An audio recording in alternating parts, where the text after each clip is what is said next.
ఓం నమో వెంకటేశాయ. జ్యోతిషరత్నాకరం ఛానల్కి స్వాగతం. ఈ వీడియోలో ఒక జాతకంలో శని చంద్రులు కనుక కలిసి ఉన్నట్టయితే ఎటువంటి ఫలితాలు ఇస్తారు అనేది తెలుసుకుందాము. శని చంద్రుల కలయిక అనేది కొంత కాంప్లికేటెడ్ కంజంక్షన్గానే మనం చూడాల్సి ఉంటుంది. అంటే ఒక వ్యక్తి యొక్క వ్యక్తిత్వాన్ని నిర్దేశించడంలో శని చంద్రుల కలయిక అనేది చాలా ముఖ్యమైనటువంటి పాత్రను పోషిస్తుంది. శని చంద్రుల కలయికకి విషయోగం అని కూడా పేరుంది. అంటే అది కొంత నెగిటివ్ రిజల్ట్స్ ఇచ్చేటువంటి కాంబినేషన్ అనేటువంటి ఉద్దేశంతో దానికి విషయోగం అనేటువంటి పేరు ఇవ్వడం జరిగింది. అయితే శనిచంద్రుల కలయిక ఉండి చాలా క్రూరమైన మనస్తత్వం కలిగినటువంటి జాతకులు ఉంటారు. అలాగే చాలా మానవతా విలువలు కలిగి ఆధ్యాత్మిక చింతన కలిగి ఆధ్యాత్మిక పురోగతిని సాధించినటువంటి వ్యక్తులను కూడా మనం చూడొచ్చు. మనకారకుడైన చంద్రుడు ఎప్పుడైతే శనితో కలిసి ఉంటాడో శని యొక్క బలాన్ని బట్టి, అదేవిధంగా శని ఎటువంటి ఆధిపత్యాలను తీసుకున్నాడు, ఎటువంటి కారకత్వాలను వహిస్తున్నాడు అనే దాన్ని బట్టి ఆ వ్యక్తి యొక్క జాతకంలో ఆ వ్యక్తి యొక్క పర్సనాలిటీ, వ్యక్తిత్వము ఏ విధంగా రూపుదిద్దుకుంటుంది అనేది మనం చెప్పడానికి వీలవుతుంది. శనిచంద్రులు కలిసి ఉన్నటువంటి వ్యక్తులు చాలా క్రూర స్వభావంగా ఉన్న వ్యక్తులు ఉన్నారు. అదేవిధంగా తను ఏదైతే అనుకుంటాడో దాన్ని సాధించడానికి మొండి పట్టుదలతో ఎంత దూరమైన వెళ్ళేటువంటి వ్యక్తులు, కఠినమైన మనసు కలిగిన వ్యక్తులు, రాజ్యకాంక్ష కలిగిన వ్యక్తులు, పదవీకాంక్ష కలిగిన వ్యక్తులు, తన స్వప్రయోజనాల కోసం వాటిని సాధించడం కోసం ఎంతమందినైనా ఇబ్బంది పెట్టడం, ఇటువంటి మనస్తత్వం కలిగిన వ్యక్తులు కూడా మనం చూడొచ్చు.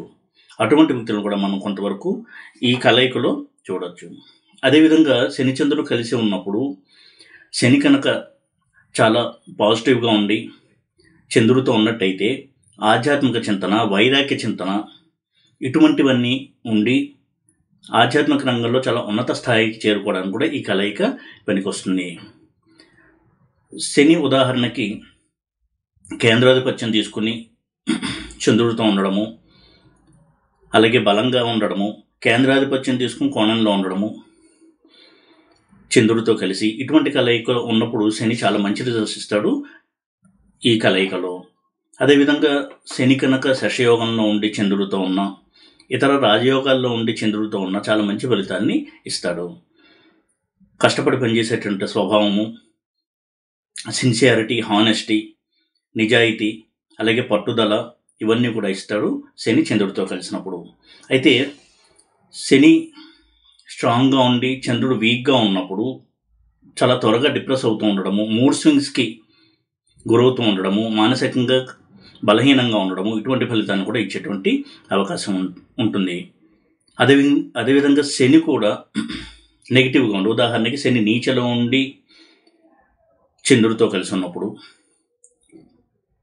దుస్థానాల్లో చంద్రుడితో ఉన్నప్పుడు కొంతవరకు వ్యతిరేక ఫలితాలు ఇచ్చేటువంటి అవకాశం ఉంటుంది మానసిక లక్షణాల పరంగా.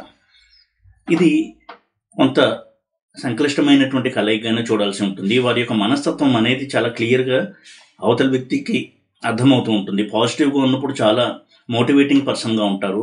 నెగిటివ్గా ఉన్నప్పుడు ఎప్పుడు కూడా చిన్న విషయాన్ని కూడా కుదేలైపోతూ, బాధపడుతూ, డిప్రెషన్కు లోనవుతూ, చాలా ఇబ్బందుల్ని పడుతూ, మానసికంగా బలాన్ని కోల్పోయి నైరాశ్యము వీటితో ఎక్కువగా సతమతమవుతూ ఉంటారు.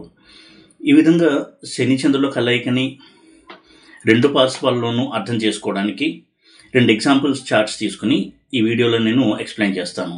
ఒకటి ఔరంగజేబ్ చార్ట్, రెండోది స్వామి వివేకానంద చార్ట్. ఔరంగజేబ్ విషయంలో ఒక క్రూర స్వభావము, అదేవిధంగా రాజ్యకాంక్ష, తను నమ్మినటువంటి మతాన్ని, సిద్ధాంతాన్ని దాన్ని బలంగా నమ్ముతూ దాన్ని నిలబెట్టుకోవడానికి ఇతరుల వ్యక్తులను ఇబ్బంది పెట్టడము, తన రాజ్య విస్తరణ కోసం ఎంతో క్రూరమైనటువంటి చర్యలకు పాల్పడము, ఇటువంటి వ్యక్తిత్వం కలిగినటువంటి రాజు ఔరంగజేబ్. కన్నతండ్రిని కూడా హతమార్చినటువంటి ఒక వ్యక్తిత్వం ఔరంగజేబ్ది. అయితే దానికి విరుద్ధంగా స్వామి వివేకానంద చార్ట్ కనుక చూసినట్టయితే ఆయన జాతకంలో శనిచంద్రుల కలయిక ఆయనకి వైరాగ్య చింతనని, ఆధ్యాత్మిక చింతనని ఇచ్చి జాతికి ఒక నిర్దేశనం చేయగలిగినటువంటి ఒక వ్యక్తిగా, ఆధ్యాత్మికవేత్తగా ప్రపంచ దేశాలే కొనియాడినటువంటి ఒక మంచి ఆధ్యాత్మికవేత్తగా తయారు చేసింది ఈ కలయిక. అందులో ఈ శనిచంద్రుల కలయిక కూడా కొంత పాత్రను పోషిస్తుంది ఆయన యొక్క వ్యక్తిత్వాన్ని తీర్చిదిద్దడంలో. ఇక్కడ మానవతా విలువలు, ఆధ్యాత్మిక చింతన ఇటువంటి వాటిని చాలా ఉన్నత స్థాయికి తీసుకెళ్ళింది ఈ శనిచంద్రుల కలయిక. ఈ విధంగా శనిచంద్రుల కలయిక 2 పార్శ్వాలను కూడా ఇవ్వగలదు జాతకులకి. అయితే ఈ 2 గ్రహాలు శని చంద్రుడు ఏ ఇంట్లో కలిసి ఉన్నారు, ఎటువంటి కారకత్వాలు ఆధిపత్యాలు వహించి కలిసి ఉన్నారు అనే దాన్ని బట్టి రిజల్ట్స్ని మనం అంచనా వేయాల్సి ఉంటుంది. ఎలా ఉన్నా కానీ మానసిక పరంగా ఆ లక్షణాలు అయితే ప్రస్ఫుటంగా ఇతరులకు తెలుస్తూ ఉంటాయి ఈ కలయిక వలన. కాబట్టి ఈ వీడియోలో ఆ 2 చార్ట్స్ చూపించి ఎక్స్ప్లెయిన్ చేస్తాను ఈ శనిచంద్రుల కలయిక ఎటువంటి ఫలితాలని ఇచ్చింది అనేటువంటి విషయాన్ని. ఇది ఔరంగజేబ్ చార్ట్. ఆయన లగ్నము కుంభలగ్నము. లగ్నంలో గురువు, 4ంట శనిచంద్రులు, 6ంట కేతువు, 7ంట కుజుడు, 9ంట రవి బుధ, 11ంట శుక్రుడు, 12ంట రాహువు. ఇక్కడ శని చాలా బలమైనటువంటి స్థితిలో ఉన్నాడు. లగ్నాధిపతి అయినటువంటి శని 4th హౌస్లో ఉన్నాడు. అంటే అది కూడా ఒక కేంద్ర స్థానం. అందులోనూ వక్రించి ఉన్నాడు. వక్రించిన గ్రహం ఎప్పుడూ కూడా బలంగా ఉంటుంది. సో ఈ కుంభలగ్న జాతకుడికి లగ్నాధిపతి అయినటువంటి శని 4th హౌస్లో ఉండడం అనేది శని యొక్క బలాన్ని పెంచడానికి ఉపయోగపడింది. అదేవిధంగా శని చంద్రుడితో కలిసి 4th హౌస్లో ఉన్నాడు. కాబట్టి ఆయనకి మొండితనము, పట్టుదల అవన్నీ కూడా ఈ కలయిక ద్వారా వస్తాయి. అయితే ఆధిపత్యాల రీత్యా కనుక చూసినట్టయితే శని లగ్నాధిపతే కాకుండా 12th లార్డ్ కూడా అయ్యాడు, వ్యయాధిపతి అయ్యాడు. చంద్రుడు షష్టాధిపతి, 6th లార్డ్. అంటే 4th హౌస్లో, లగ్నం నుంచి 4th హౌస్లో 12th లార్డ్, 6th లార్డ్ ఇద్దరూ కలిసి ఉండడము, అది చాలా స్ట్రాంగ్గా ఉండడము. దీనివల్లే ఆయనలో ఈ నియంత పోకడ, మొరటుతనము, క్రూర స్వభావము ఇవన్నీ కూడా వచ్చాయి. శని మహాదశుడు చూసినట్టయితే ఆయన రాజ్య విస్తరణలో చాలా ఎక్కువగా దాడులు చేస్తూ, యుద్ధాలు చేస్తూ రాజ్యాన్ని విస్తరించడము, అలాగే తనకు అనుకూలమైనటువంటి పద్ధతుల్లో పన్ను విధానాన్ని ప్రవేశపెట్టడము, మరాఠా రాజు అయినటువంటి సంభాజీ మహారాజుని ఖైదు చేసి క్రూరంగా హింసించి చంపడము, ఇటువంటి చాలా క్రూరమైన పనులు కూడా చేయడం జరిగింది. ఇక్కడ శనిచంద్రుల కలయిక ఈయనకి క్రూర స్వభావము ఇవ్వడానికి ఒక కారణమైంది. అదేవిధంగా చంద్రుడి నుంచి చూసినట్టయితే శని 9th లార్డ్, 10th లార్డ్ అవుతాడు, భాగ్యాధిపతి అవుతాడు. లగ్నం నుంచి శని వ్యయాధిపతి. ఇటువంటి వ్యయమైనటువంటి మకరంలో రాహు ఉన్నాడు. రాహు యొక్క రాశ్యాధిపతి శని లగ్నం నుంచి 4th హౌస్లో ఉన్నాడు.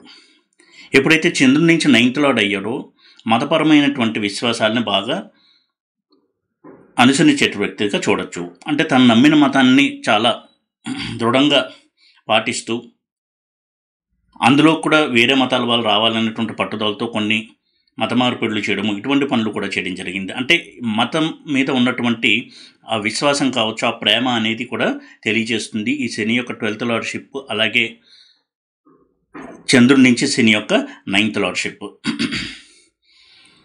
ఎప్పుడైతే 12th లార్డ్ అయ్యి శని చంద్రుడితో ఉన్నాడో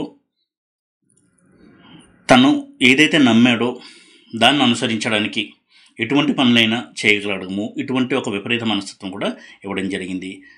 అలాగే శని లగ్నాధిపతి కూడా అయ్యాడు. ఈ విధంగా శనిచంద్రుల కలయిక ఈ జాతకంలో కొంత నెగిటివ్ రిజల్ట్స్ని, పాజిటివ్ రిజల్ట్స్ని కూడా ఇవ్వడం మనం చూడొచ్చు. ఇక సెకండ్ ఎగ్జాంపుల్ కనుక చూసినట్టయితే స్వామి వివేకానంద గారి చార్ట్. ఆయన లగ్నము ధనుర్లగ్నము, లగ్నంలో రవి, 2ంట బుధ శుక్ర, 5ంట కుజుడు, 6ంట కేతువు, 10ంట శనిచంద్రులు, 11ంట గురువు, 12ంట రాహువు. ఇక్కడ శనిచంద్రుల కలయిక 10th హౌస్లో జరిగింది. శని 2nd లార్డ్, 3rd లార్డ్ అంటే ద్వితీయాధిపతి, తృతీయాధిపతి. చంద్రుడు అష్టమాధిపతి. అష్టమాధిపతి అయినటువంటి చంద్రుడు, మనకారకుడైన చంద్రుడు శనితో ఉండడం వలన ఈ ఆధ్యాత్మిక చింతన ఎక్కువగా ఉండడానికి ఒక కారణంగా చూడొచ్చు. అదేవిధంగా పరాశర ఇచ్చినటువంటి క్లాసిక్ యోగాల్ని కనుక చూసినట్టయితే శుక్రుడు, కేతువు శని పరస్పర కోణాల్లో ఉన్నారు. అంటే శుక్రుడి నుంచి 5వ ఇంట్లో కేతువు, కేతువు నుంచి 5వ ఇంట్లో శని, శని నుంచి 5వ ఇంట్లో శుక్రుడు. ఇలా ఉన్నట్టయితే అది తపస్వి యోగాన్ని ఇస్తుంది. అందుకే ఆయనకి ఇటువంటి ఒక ఆధ్యాత్మిక చింతన, తపస్వి జీవనము, వైరాగ్య చింతన ఇవన్నీ చాలా ఎక్కువగా ఉండడానికి కూడా కారణమైంది ఈ కలయిక. ఇక్కడ కూడా బుధ శనుల యొక్క రాశి పరివర్తన మనం గమనించవచ్చు. అంటే సెకండ్ లార్డ్ అయినటువంటి శని బుధుడింట్లో, అలాగే బుధుడు సెకండ్ హౌస్లో శని ఇంట్లో, అందులోనూ లగ్నం నుంచి 2వ ఇంట్లో బుధ శుక్రులు. అందుకే ఆయన యొక్క వాగ్ధాటి కావచ్చు, ఇవందరినీ కూడా చాలా సమ్మోహనపరిచేటువంటి విధంగా ఉంది ఆ కాన్ఫరెన్స్ జరిగినప్పుడు అమెరికాలో. పార్లమెంట్ ఆఫ్ రిలీజియన్స్లో ఆయన యొక్క వాగ్ధాటికి అందరూ ముగ్ధులవడము, చాలా ప్రశంసలు కురిపించడం కూడా జరిగింది. ఇక్కడ శని చంద్రుల కలయిక అనేది శని ఈ తపస్వి యోగంలో ఉండడం వలన మరింత బలమైనటువంటి కలయికగా అయ్యి ఆయన ఆధ్యాత్మిక జీవితంలో ప్రపంచ దేశాలకే ఒక మార్గనిర్దేశనం చేసినటువంటి ఒక వ్యక్తిగా ఎదగలిగారు. ఈ విధంగా శనిచంద్రుల కలయిక 2 పార్శ్వాలని ఇవ్వగలదు. అంటే ఒకవైపు చాలా పాజిటివ్ రిజల్ట్స్ ఇవ్వగలదు, ఒకవైపు మరి నెగిటివ్ రిజల్ట్స్ను కూడా ఇస్తుంది. అయితే ఎటువంటి యోగాల్లో ఉన్నాడు శని లేక చంద్రుడు, ఎంత బలంగా ఉన్నారు అనే దాన్ని బట్టి ఆ కలయిక యొక్క స్వభావాన్ని మనం అర్థం చేసుకోవాల్సి ఉంటుంది. ఈ విధంగా ఔరంగజేబ్ విషయంలో శనిచంద్రుల కలయిక చాలా నెగిటివ్ రిజల్ట్స్ని ఇచ్చేటువంటి కలయిక మనం చూడొచ్చు. ఇక్కడ శని వక్రించి చంద్రుడితో కలిసి ఉండడము, చాలా బలంగా ఉండడము, దుస్థానాధిపత్యాలు వహించినటువంటి శనిచంద్రులు కలిసి కేంద్రంలో ఉండడము, ఈ కారణాల వల్ల ఆయన ఎంత ఒక మొండి పట్టుదల కలిగిన వ్యక్తి, ఎంత మొరటు వ్యక్తి, ఎంత కఠినమైన హృదయం కలిగిన వ్యక్తి, ఇలాంటి అంశాలు మనం కొంతవరకు చూడొచ్చు. ఇదే శనిచంద్రులు వివేకానంద గారి చార్ట్లో, స్వామి వివేకానంద చార్ట్లో చాలా మంచి ఫలితాల్ని ఇచ్చారు. వైరాగ్య చింతన, ఆధ్యాత్మిక ప్రగతి, ఆధ్యాత్మిక రంగంలో ఒక మార్గదర్శనం చేసినటువంటి ఒక వ్యక్తిగా ఆయన మనం చూస్తూ ఉంటాము. ఇటువంటి చాలా అద్భుతమైన ఫలితాలను కూడా ఇచ్చింది ఈ శనిచంద్రుల కలయిక. కాబట్టి ఈ శనిచంద్రులు కలిసి ఉన్నప్పుడు ఎటువంటి రిజల్ట్స్ ఇస్తారు అని మనం అనలైజ్ చేసేటప్పుడు ఈ గ్రహాల యొక్క స్వభావాన్ని అర్థం చేసుకోవడం చాలా ముఖ్యమైన అంశము. ఈ విధంగా 2 పార్శ్వాలని ఇవ్వగలిగినటువంటి కలయికగా శనిచంద్రుల కలయికని ఎక్స్ప్లెయిన్ చేసే ఉద్దేశంతో ఈ 2 ఎగ్జాంపుల్స్ తీసుకుని ఈ వీడియోలో నేను ఎక్స్ప్లెయిన్ చేయడం జరిగింది. ఈ వీడియో కనుక మీకు నచ్చినట్టయితే లైక్ చేసి, షేర్ చేసి, సబ్స్క్రైబ్ చేయండి. ఓం నమో వెంకటేశాయ.